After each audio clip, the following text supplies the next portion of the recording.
AEW Dark continues to provide intrigue into regards to what's going on with Allie. We have a Dynamite preview today, and New Japan has released their policies in regards to what's going to happen during their live shows. Thanks for tuning in, everybody. My name is Eric, and you are watching the Newswire on That's Wrestling. So let's get to it. New Japan has released a policy in regards to attendance to their shows coming up in July. Basically, everyone is going to be required to wear masks, of course, and they're going to have hand sanitizer. They also are going to be requiring that everybody puts down their contact info, their address. They're going to record people coming and going into the venue when that happens, departure times, temperatures being taken at time of entry and leaving as well. So they're basically going to monitor the entire comings and goings of everybody going into the venue to watch one of these shows. This is audience and crew, wrestlers, all included.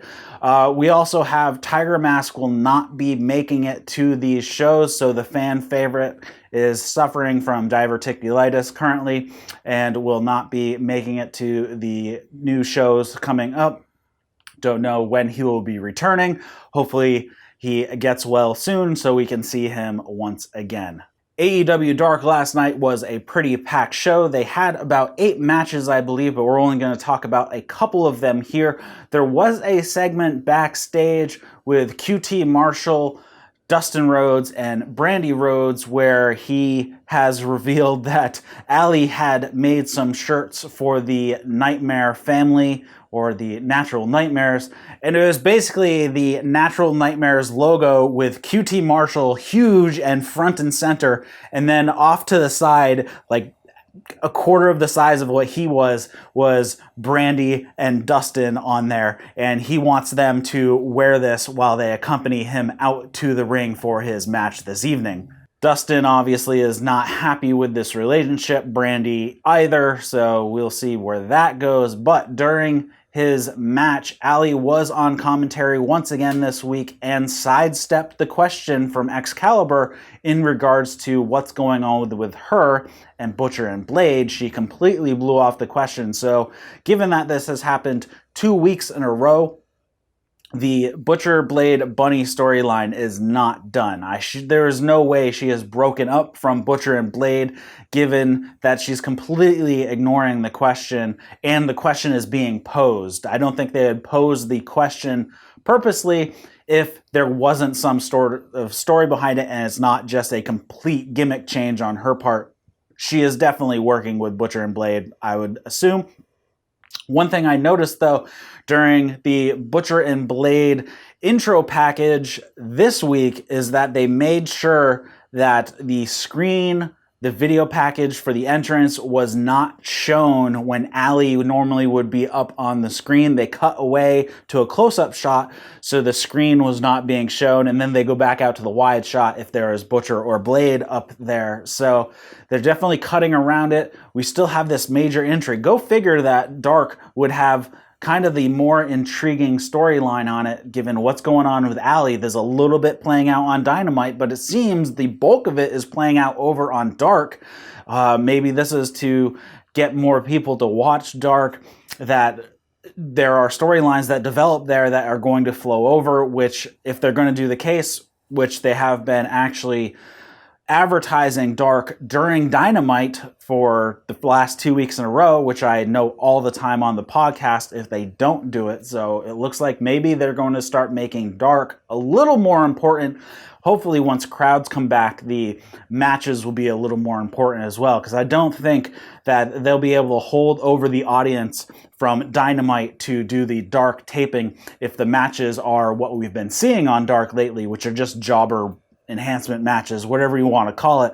The audience is going to stick around for that. You're going to want something like what happened on week 2 while I was there. It was Kenny Omega and Joey Janela in a lights out match. That is something the audience is going to want to stay for. They're not going to want to stay for Santana Ortiz versus No Names.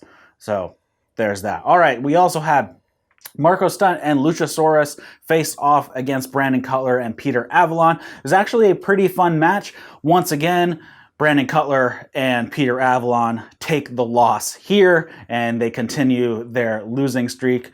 This storyline is going to continue on, it seems. I am hoping that once the two face each other, Brandon Cutler and Peter Avalon that is, that they have a whole bunch of matches that go to double count out, double DQ, time limit draws, whatever type of no contests, so they continue their ways of not being able to even get a win against each other. So that should be fun. We also have Alan Angels has joined the Dark Order as number 5. They had a video package of him being initiated into the group, I guess. It was shot in the back of a box truck. It was very strange, but hey, they said that he's one of them now. He got a mask, and now number 5 is Alan Angels, which now is going to be called number 5. Going into the match with QT Marshall, he had Brandy and Dustin at ringside. Allie was on commentary. And then about halfway through the match, there was a spot where Brandy got up onto the ring apron and Allie had joined them at ringside.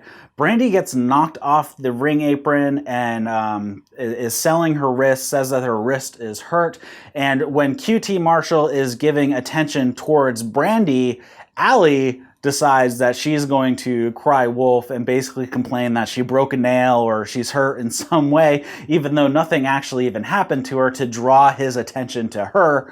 And then he eventually does win with the QT cutter off the top rope with the help of Allie holding the leg of his opponent so he couldn't leave the top rope there. So some interference from Allie to help QT pick up the win here.